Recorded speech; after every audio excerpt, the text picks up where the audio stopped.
নারায়ণ তাকবীর, নারায়ণ তাকবীর,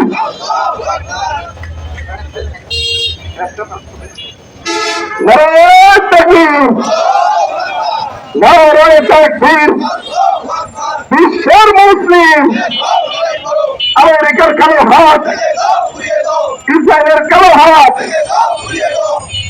নারায়ণ তাকবীর। আল্লাহু রাসূলুল্লাহ সাল্লাল্লাহু আলাইহি ওয়াসাল্লাম আল জিহাদু মা'আকুল ইলা ইয়াউমিল কিয়ামাহ আও কামা ক্বালা আলাইহি সাল্লাতু ওয়াসসালাম।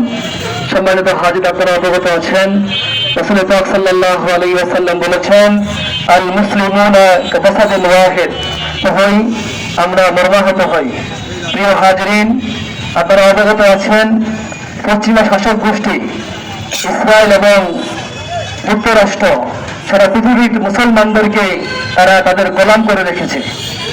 সম্মানিত হাজিরিন, সুন্নিয়তের দোহাই দিয়ে সৌদি আরব সহকারে ইসরায়েল পর্যন্ত ইরানে আমেরিকা এবং ইসরায়েল হামলা করেছে এবং সেখানকার একটি স্কুলের প্রায় 200 শিশুকে তারা হামলা করে হত্যা করেছে। আমরা চাই অবিলম্বে এই হামলা বন্ধ হোক। ইসলামী প্রজাতন্ত্র ইরান তারা একমাত্র রাষ্ট্র যারা ফিলিস্তিনের পাশে দাঁড়িয়েছিল, যার কারণে আজকে তাদের উপরে আমেরিকা এবং ইসরায়েল হামলা করছে। আমরা চাই যে অবিলম্বে হামলা বন্ধ হোক এবং ইসরায়েল এবং আমেরিকাকে আমরা এই মেসেজ দিচ্ছি, আমরা জানিয়ে দিচ্ছি যে তোমরা ফিলিস্তিনিদের প্রধান মিত্র ইরানের উপরে হামলা করেছো, কিন্তু বিশ্বের সকল মুসলমান ফিলিস্তিনের সাথে রয়েছে, বিশ্বের সকল মুসলমান ইরানের সাথে রয়েছে।